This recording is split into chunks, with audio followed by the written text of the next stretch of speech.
माँ, ये चाकू कैसा है? यह आपके संदूक में क्या कर रहा था? पता नहीं बेटी, इस चाकू का क्या रहस्य है। माँ, जब इसने फलों को सोने का बना दिया है तो ये हमारे मिट्टी के बर्तनों को भी सोने का बना देगा। पता नहीं बेटी, हम लोग ये पता लगाते हैं। एक गांव में रेखा अपनी बेटी आयुषी के साथ रहती थी। आयुषी नौजवान होने के साथ बहुत ही सुंदर थी, पर वह आगे पढ़ना चाहती थी, पर गरीब होने की वजह से आगे पढ़ नहीं पाई। रेखा मिट्टी के बर्तन बनाया करती थी और उसी से अपना गुजारा करती। कभी कभार तो उसके बर्तन खूब बिक जाया करते थे, पर कभी कभार एक भी बर्तन नहीं बिकता था, जिस वजह से वे लोग बहुत परेशान रहते थे। एक दिन की बात है, रेखा पानी भरने के लिए नदी पर जा रही थी, पर उसकी बेटी आयुषी ने उससे कहा, माँ, आप कहाँ जा रही हैं? मैं पानी ले आती हूँ। नहीं नहीं बेटा, मुझे जाने दे। मैं नहीं चाहती कि तू काम करे। वैसे भी तुझे पढ़ा तो पाए नहीं, ऊपर से घर के काम और करवाऊं। आप ऐसा क्यों कह रही हैं? आखिर लड़कियां इसीलिए होती हैं कि वे घर का काम काज करें। वैसे भी आप बाहर का भी करती ही हैं। अरे नहीं नहीं बेटी, आजकल का जमाना अच्छा नहीं है। तू रहने दे, मैं पानी ले आती हूँ। तू घर का ध्यान रखना और यदि कोई ग्राहक आए तो उसे बर्तन दे देना। ठीक है माँ, आप आराम से जाना। वैसे भी आज मौसम कुछ खराब लग रहा है। हाँ, तू ठीक कह रही है। कल तो बारिश हुई थी, लगता है आज भी बारिश होगी। और यह कहकर रेखा पानी भरने के लिए नदी पर चली गई। उसने नदी से पानी भरा और घर पर आने लगी, तभी अचानक उसका पैर फिसल गया और वह गिर गई, जिससे उसके पैर में चोट आ गई और गांव वाले उसे घर लेकर आए। अपनी माँ को इस तरह देखकर आयुषी बहुत ज्यादा परेशान हुई। अरे माँ, ये क्या हो गया? मैंने मना किया था ना, आप मत जाइए, पर आप मानी ही नहीं। अरे बेटी, मुझे क्या पता था कि ऐसा कुछ हो जाएगा। आप यहीं लेटी रहो, मैं अभी डॉक्टर को लेकर आती हूँ।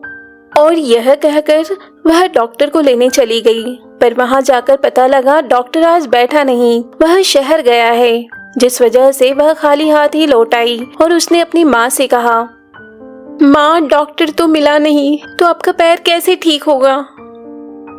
कोई बात नहीं बेटी, ऐसे ही ठीक हो जाएगा। वैसे भी इस गरीबी में कहाँ डॉक्टर का खर्च झेल पाएंगे। वह तो मेरी किस्मत खराब थी जो ऐसी मुसीबत सिर लग गई। आप ऐसा क्यों कह रही हैं? आप बिल्कुल ठीक हो जाएंगी। मैं पड़ोस की बूढ़ी अम्मा को बुला लाती हूँ, उन्हें तो हाथ पैर ठीक करना आता है। उन्होंने कई लोगों के हाथ पैर ठीक किए हैं। और यह कहकर वह पड़ोस वाली बूढ़ी अम्मा को बुलाने के लिए चली जाती है, पर पता लगता है बूढ़ी अम्मा अपनी बहन के यहाँ गई हुई है, जिस वजह से वह बहुत ज्यादा दुखी हो जाती है। हे भगवान, ये आप हमारी कैसी परीक्षा ले रहे हैं? अगर समय पर इलाज नहीं मिला तो मेरी माँ का पैर कभी भी ठीक नहीं होगा। और यह कहकर वह बहुत ज्यादा दुखी हो जाती है। समय गुजर रहा था, पर इलाज न मिलने की वजह से रेखा काफी ज्यादा परेशान हो गई थी। उसे दर्द काफी सहना पड़ रहा था। मैं आपको इस तरह नहीं देख सकती हूँ, चलिए मैं आपको शहर ले चलती हूँ। नहीं नहीं बेटी, कहीं जाने की जरूरत नहीं है। शहर में तो बहुत पैसे खर्च होंगे, इतने पैसे नहीं है हमारे पास। तो क्या हुआ, मैं कुछ भी करूँगी, पर मैं आपको इस तरह नहीं देख सकती हूँ। अरे बेटी, तू परेशान मत हो। तू मेरा संदूक उठा, उसमें से कुछ पैसे निकालकर दर्द की दवाई ले आ, उससे मुझे आराम मिल जाएगा। ठीक है माँ, मैं अभी लाती हूँ। और यह कहकर आयुषी ने जैसे ही संदूक खोला तो उसे एक चाकू दिखाई दिया। चाकू को देखकर वह काफी हैरान हुई। उसने पैसे और चाकू भी निकाल लिए और अपनी माँ से कहा, माँ, ये चाकू कैसा है? यह आपके संदूक में क्या कर रहा था? पता नहीं बेटी, इस चाकू का क्या रहस्य है। जब तुम्हारे पिताजी जिंदा थे तो एक दिन वह इसे एक साधु बाबा के यहाँ से लाए थे, पर कुछ दिनों बाद उनकी एक्सीडेंट में मौत हो गई और मैंने भी कभी इस चाकू के बारे में जानना नहीं चाहा। जरा दिखा तो कैसा है। और यह कहकर रेखा ने चाकू पकड़ लिया। तभी उसे ऐसा लगा जैसे उसके पूरे शरीर में कंपन हो रहा हो और वह बुरी तरह पसीने पसीने हो गई। ये सब देखकर आयुषी भी बहुत ज्यादा घबरा गई और रेखा ने उस चाकू को फेंक दिया। तभी उसे एहसास हुआ कि उसका पैर ठीक हो गया है और उसकी कमजोरी भी दूर हो गई और उसने अपनी बेटी से कहा, अरे बेटी, मेरा पैर तो ठीक हो गया है। लगता है ये जादुई चाकू है। क्या ये जादुई चाकू है? इससे तो हमारी किस्मत बदल जाएगी ना। पता नहीं बेटी, यह किस तरह काम करता है। चलिए कोई बात नहीं, मैं आपके लिए फल लेकर आती हूँ, आप उन्हें खा लीजिए, आपको थोड़ा अच्छा लगेगा। वैसे भी आपने कुछ नहीं खाया है। और यह कहकर वह अपनी माँ के लिए फल लाती है। रेखा उसी चाकू से फलों को काटने लगती है, पर जैसे ही चाकू उसने फल के ऊपर रखा, वह सोने का हो गया। ये देखकर रेखा और आयुषी बहुत ज्यादा खुश हुए। अरे माँ, ये चाकू तो चीजों को सोने का बना देता है। हाँ बेटी, तू ठीक कह रही है। लगता है ये चीजों को सोने का बनाने वाला जादुई चाकू है। और यह कहकर वे दोनों बहुत खुश होती हैं। इसके बाद आयुषी के दिमाग में एक उपाय आता है और वह अपनी माँ से कहती है, माँ, जब इसने फलों को सोने का बना दिया है तो ये हमारे मिट्टी के बर्तनों को भी सोने का बना देगा। पता नहीं बेटी, हम लोग ये पता लगाते हैं। इसके बाद आयुषी सभी बर्तनों को ले आती है और रेखा एक एक करके सभी बर्तनों में चाकू छुआ देती है, जिससे सभी बर्तन सोने के हो जाते हैं, जिसे देखकर वे दोनों बहुत खुश होती हैं। इसके बाद वे लोग सोने के बर्तनों को बेचकर अपने लिए बहुत बड़ा घर बनवाती है और उसमें नौकर चाकर रखती है। अब उनके पास जरूरत की सारी चीजें थी और अब आयुषी फिर से पढ़ने जाने लगी, क्योंकि उसकी माँ चाहती थी कि वह अपनी पढ़ाई पूरी करे। आयुषी को छोड़ने के लिए एक कार जाया करती थी।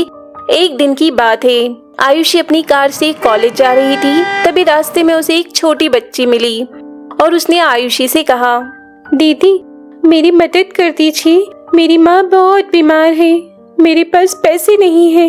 हाँ हाँ, क्यों नहीं, कहाँ है तुम्हारी माँ? मेरी माँ घर पर है, आप मेरे साथ चलिए ना, वह बहुत बीमार है।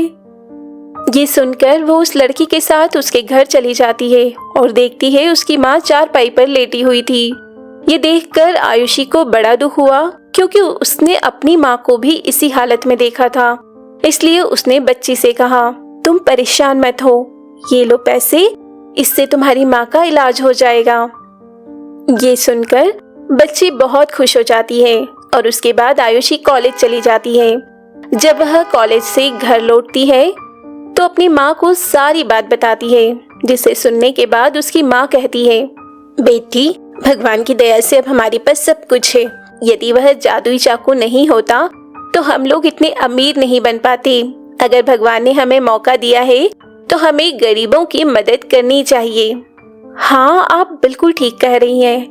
वैसे भी हमने बहुत सारे दुख झेले हैं, तो अब मैं नहीं चाहती हूँ कि हमारे गांव में कोई भी दुखी रहे। ये सुनकर रेखा बहुत ज्यादा खुश हो जाती है और इसके बाद वे लोग गरीब लोगों की मदद करने की सोचते हैं। इसके बाद वे लोग घरों में जा जाकर गरीब लोगों की मदद करते हैं। वहीं दूसरी तरफ जब यह बात शीतल ने देखी तो वह बहुत ज्यादा हैरान हुई और उसके मन में लालच आ गया और उसने आयुषी से कहा, अरे बेटी, तुम्हारे पास इतने पैसे कहाँ से आ गए? तुम तो बहुत गरीब थी। अरे आंटी, ये सब जादुई चाकू की मदद से हुआ है। क्या? जादुई चाकू? वाह वाह, तुम्हारी किस्मत तो कितनी अच्छी है। काश वह जादुई चाकू मेरे पास भी होता। चलो कोई नहीं। इसके बाद वो दोनों घर आ जाते हैं। रात में वे लोग आराम से सो रहे थे, तभी रेखा को ऐसा लगा जैसे कोई उसके कमरे में आया हो। रेखा की एकदम आंख खुल गई और उसने देखा एक औरत साड़ी पहने हुए इधर उधर कुछ ढूंढ रही है। उसे देखकर रेखा उसे पकड़ लेती है और उससे कहती है, कौन हो तुम और तुम्हारी हिम्मत कैसे हुई मेरे घर में घुसने की?